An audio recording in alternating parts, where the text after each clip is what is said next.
मैं एक मुस्लिम धर्म से आता हूँ। वैसे तो मेरा पहले का नाम मोहम्मद जावेद था। इस्लाम में सब चीज़ की सज़ा अल्लाह आपको माफ़ कर देगा, चाहे आपने कत्ल कर दिया हो, किसी का रेप कर दिया हो तो अल्लाह माफ़ कर देगा। पर अगर आपने मूर्ति पूजा करी या शिरक करी तो अल्लाह कभी माफ़ नहीं करेगा। मौलाना की बातों में मत आओ और अपनी जीवन बढ़िया तरीके से जियो। डॉक्टर इंजीनियर बनो, ना कि पंचर वाले बनो। इन पर हम लोग मंदिर के आगे से गुजरते थे तो बच्चे होते थे तो ऐसे ही करके देखते हैं हम लोग, तो हमारे घर वाले कहते थे नहीं चल शैतानों की तरफ नहीं देखना। मतलब शैतान है एक तरह का, मतलब मदरसा छाप से कुछ नहीं होगा। अब ये जो मुस्लिम होंगे वो बता देंगे कमेंट में। मैं ये कह रहा हूँ कि कौन जो मुसलमान है जो थूकता है, दो तरीके के होते हैं, सिया और सुन्नी। अब इन दोनों में से बता दे कौन थूकता है। बाकी के लोग खुद समझदार, अगर अपने मुंह से बता दे तो ज़्यादा बेटर है। बहुत शांत धर्म है, इसमें कन्वर्शन नहीं है, किसी को ज़बरदस्ती सनातन धर्म में लेके नहीं आया जाता।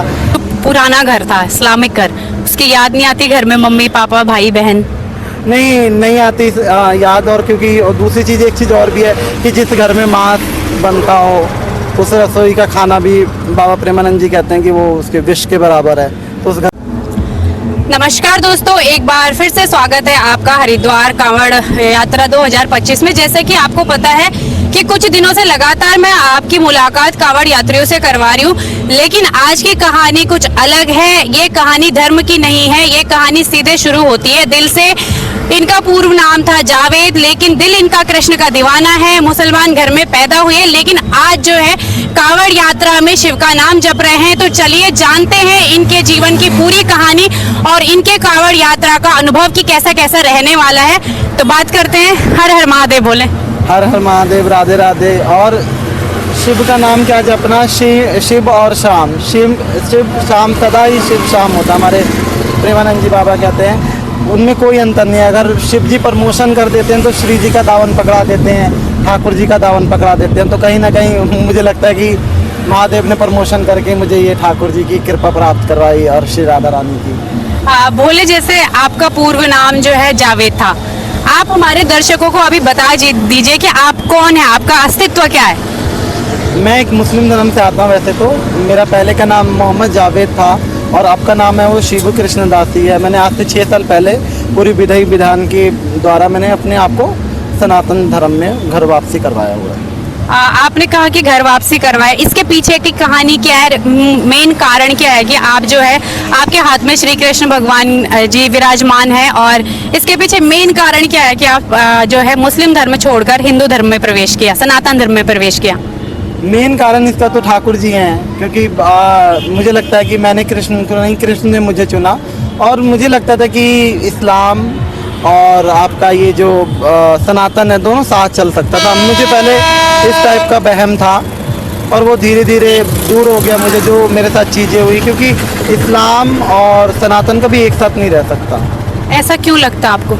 ऐसा क्योंकि मैंने इस चीज़ का मैंने भुगता हुआ है इस चीज़ के लिए, तो मैं इसको ज़्यादा तरीके से बता सकता हूँ। क्योंकि इस्लाम में लिखा हुआ है कि अगर कोई मूर्ति पूजा करता है तो वो काफिर है। अगर मतलब इस्लाम में सब चीज़ की सज़ा अल्लाह आपको माफ़ कर देगा, चाहे आपने कत्ल कर दिया हो, किसी का रेप कर दिया हो तो अल्लाह माफ़ कर देगा। पर अगर आपने मूर्ति पूजा करी या शिरक करी तो अल्लाह कभी माफ़ नहीं करेगा। तो आपको मतलब ये चीज़ कब समझ में आने लगी? जैसे आप बचपन में मदरसे में पढ़ने गए हो? हाँ, थोड़ा टाइम तो गया हूँ मैं मदरसे में पढ़ने। तो मतलब ये चीज़ें आपको कब समझ में आने लगी कि मूर्ति पूजा जो इस्लाम धर्म में सिखाया जाता है कि काफिर है, उसकी सज़ा माफ़ नहीं होती? नहीं, एक्चुअली क्या होता था ना कि कई बार हम लोग मंदिर के आगे से गुजरते थे तो बच्चे होते थे तो ऐसे ही करके देखते हैं हम लोग, तो हमारे घर वाले कहते थे नहीं चल शैतानों की तरफ नहीं देखना। मतलब शैतान है एक तरह का, मतलब भूत प्रेत है ये एक तरह का। मतलब भगवान को इस्लाम में ये बोलते हैं अधिकतर, ये तो शैतान है। जैसे कि हर वो होता था कि मतलब सरस्वती पूजा वगैरह होती थी, या मतलब इस टाइप की चीज़ें होती थी, दुर्गा पूजा वगैरह होती थी, तो हम लोग कई बार उसमें शिरकत होते थे तो हमारे घर वाले डांटते थे कि क्या शैतानों को देखने जा रहा है। तो जैसे आपने बोला कि 6 साल पहले आपने जो है घर वापसी की, तो 6 साल से पहले जब आपके मन में ऐसा विचार आने शुरू हुए होंगे तो घर में जैसे क्या माहौल रहा? घर वालों ने डांटा नहीं, रोकने की कोशिश नहीं की? मुझे तो मारा भी गया, डांटा भी गया, और मेरे तो ऐसे फर्श में सर को मेरे फर्श में लड़ा दिया जाता था कि मतलब इस वजह से सर भी कई बार फट जाया करता था मेरा। पर वो होता है ना कि मैं शुरू से एक बात कहता हूँ कि भूत अगर आदमी को लग जाए ना तो उसका कहीं ना कहीं इलाज है, और नंद का पूत चिपट जाए उसका कोई इलाज नहीं है। अगर जिसके पीछे कृष्ण पड़ गया वो उसको कुछ भी अच्छा नहीं लगेगा। जैसे कि मतलब घर परिवार के रिश्ते टूट रहे हैं, जा रहे हैं, और कृष्ण जीवन में आते हैं तो ऐसा ही होता है। तो जैसे मतलब आपने कृष्ण को अपनाया तो फिर आपने घर वालों के साथ संबंध पूरी तरह खत्म किया या धीरे धीरे, मतलब क्या क्या कहानी है? मेरी जो घर वालों के साथ, तो घर वालों ने तो उन्होंने देखो एक वो रख दिया था कि या तो तू ये सब कर ले या हम लोगों से को चुन ले। उन्होंने बहुत कुछ कराया, मेंटल अस्पताल में इलाज भी करवाया, तांत्रिकों से झाड़ फूँक करवाया, मुल्ला मौलवी भी आके बहुत सारे काम करके झाड़ फूँक कर रहे हैं। कोई लौंग बांध रहा है, कोई कुछ बांध रहा है, कोई तकिए के नीचे कुछ बना के डाल के जा रहा है, पर वो असर नहीं होगा क्योंकि ठाकुर जी है ना, तो वो जब लग गए किसी के पीछे तो वो फिर नहीं छोड़ते। तो ठाकुर जी कभी सपने वपने में आए या आपको कभी महसूस हुआ जैसे कृष्ण भक्तों को महसूस होता है कि हमारे साथ ठाकुर जी हैं? बिना महसूस हुए तो मैं इतना कुछ नहीं कर सकता। परिवार छोड़ना, जहाँ रहना वहाँ छोड़ना, तो वो इनके बिना महसूस हुए तो नहीं होगा। और कहीं ना कहीं साथ खड़े हैं। और ये ऐसा नहीं है कि मैं पागलों की तरह ये एक प्रतिमा लेके घूम रहा हूँ। कई ऐसी चीज़ें, कई ऐसी चमत्कार जो होती हैं जो शेयर नहीं करना चाहिए।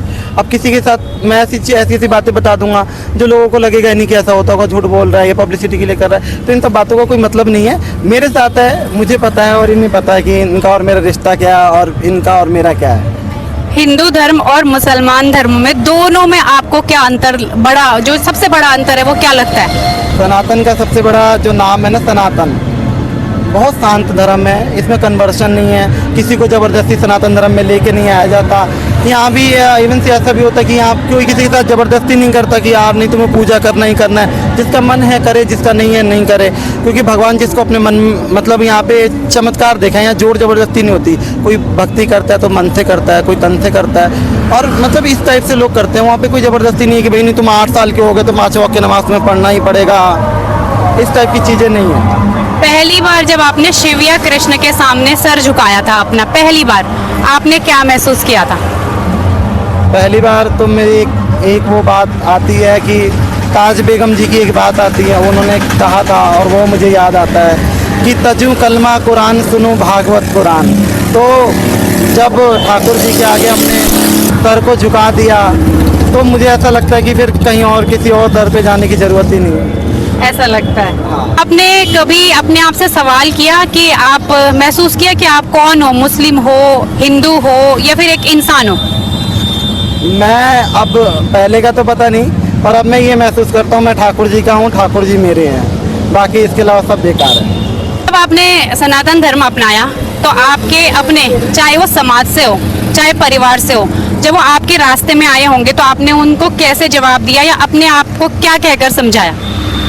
समझाने का मौका उन्होंने मुझे दिया भी नहीं एक तरह से, अगर मैं बात बताऊं तो। और ना इस बात को इस्लाम समझ सकता है कि समझाना वहाँ पे जाए जहाँ आपकी बातों को समझा जाए। वहाँ तो एक ही कि शिरक कर रहा है, जहन्नम की आग में जलेगा, अल्लाह तुझे दोजख की आग में जलाएगा, ये करेगा वो करेगा, तो वहाँ समझाने का कोई मतलब ही नहीं है। मेरा तो बस यही था कि ठाकुर जी के पास आना था और एक फ्रीडम होके मुझे इनकी पूजा करनी थी। मैं जहाँ जाऊँ इन्हें लेके जाऊँ, जो अब मैं कर पा रहा हूँ।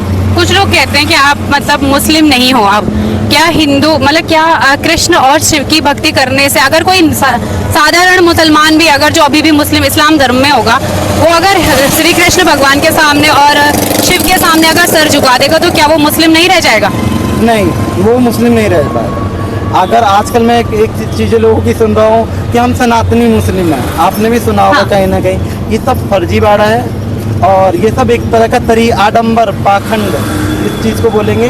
क्योंकि मैं तो इस्लाम जहाँ पर है, इस्लाम ये कहता है कि अगर आपने मूर्ति पूज दी है, कहीं और सर झुका दी तो आप नहीं रहे। इवन तो इस्लाम तो उन मुसलमानों को बोलता है कि जो मज़ार पूजते हैं उनके लिए भी वो है कि वो शिरक कर रहे हैं, उनको भी दोजख की आग में जलाया जाएगा। हमारे तो घर में मतलब 2 तरीके के मुस्लिम होते हैं, एक तो 3-4 तरीके के होते हैं इसमें, तो एक तो सिया है, सुन्नी है, और एक बरेलवी है, एक देवबंदी है। तो उसमें से जो बरेली वाले को है वो उनसे लड़ते हैं और जो देवबंदी है वो उनसे लड़ते हैं कि वो मज़ार पूजते हैं। तो मज़ार पूजने को भी वो लोग कहते हैं कि अरे ये तो शिरक है, मज़ार पूजना तक शिरक है, तो फिर ये कहाँ से एडजस्ट कर पाएंगे मूर्ति पूजना। और ये जो कह रहे हैं सनातनी मुस्लिम है, तो इसका कोई मतलब नहीं है। अगर आपको कोई मौलवी या कोई मुसलमान ये कहे कि आप गुनहगार हो गए, आप सनातन धर्म में चले गए, तो आपका उनके लिए क्या जवाब होगा? अरे वो कौन डिसाइड होते करने वाले, मैं गुनहगार हूँ क्या हूँ? उनके लिए वो कौन होते हैं? उनको ये हक किसने दिया भैया कि मैं मुझे गुनहगार या वो कहने का? जैसे आपके नाम के आगे पहले मतलब आपका नाम, पूर्व नाम जावेद था, तो आप इस्लाम के साथ कई बार मंदिरों में गए होंगे, तो तो क्या आपको कभी शक की नजर से देखा गया या आपकी नाम पूछकर आपसे आपकी पहचान मांगी गई हिंदू धर्म में या सनातन धर्म में? नहीं, कभी मेरे साथ तो ऐसा नहीं हुआ, क्योंकि मैं 2012 से इस चीज़ को फॉलो कर रहा हूँ और मुझे जो सनातनी लोग थे उन्होंने मुझे बहुत प्यार दिया। मैं कुछ झूठ बोलूँ, क्योंकि मैंने भजन गाना भी सीखा, तो मैं प्रोग्राम्स वगैरह भी करता हूँ, तो लोग मुझे बुलाते भी हैं। ऐसा नहीं है कि लोग नहीं बुलाते हैं, मुझसे साथ भेदभाव करते हैं, तो ये चीज़ नहीं है। आपको ये डर नहीं लगता कि मतलब आपको घर वापसी या लव जिहाद जैसे टैग शायद दिए गए होंगे या दिए जाएंगे, तो आप उन लोगों को क्या कहना चाहोगे? अगर देखो, ऐसा है कि मुझे काफ़ी टाइम हो गया और ये बात कहीं ना कहीं सत्य भी है कि अब तो लोगों को मेरे ऊपर भरोसा है, क्योंकि काफ़ी टाइम हो गया और इस टाइप की चीज़ें भी होती हैं। काफ़ी लफ्ज़ जिहाद जो बन के, मतलब मैं तो ओपनली हूँ और जिनको लफ्ज़ जिहाद करना होता है वो ओपनली नहीं आएंगे, वो तो अंदर अंदर नाम अपना राहुल बताएंगे, फिर वो लड़कियों को वो करेंगे। मेरे पास काफ़ी सारी लड़कियों के भी कॉल्स आते हैं कि भैया आप मुस्लिम धर्म में रहे हो, तो मेरा जो मतलब वो आजकल बॉयफ्रेंड गर्लफ्रेंड का चल रहा है, तो मेरा जो बॉयफ्रेंड है तो वो तो मतलब मुसलमान है, वो कहता है तू अपने धर्म फॉलो करियो, मैं अपना धर्म फॉलो करूँगा। तो मैंने उनको भी बताता हूँ कि ऐसा कुछ भी नहीं है, वो तुम्हें इस्लाम लास्ट में फॉलो करना पड़ेगा, क्योंकि इस्लाम कहता है कि अगर कोई लड़की है वो अपना हिंदू धर्म से और लड़का मुस्लिम धर्म से है, और लड़की हिंदू धर्म को फॉलो कर रही है और लड़का मुस्लिम धर्म को फॉलो करता है, तो उनके बीच जो बच्चे होंगे ना, तो बच्चे हराम होंगे, नाजायज़ होंगे। इस्लाम ये कहता है। तो हिंदू धर्म में ऐसा कभी लगा? नहीं, उसमें तो ऐसा नहीं है कि भाई तुम अपना अपना फॉलो करते हो, क्योंकि सनातन सबसे पुराना है।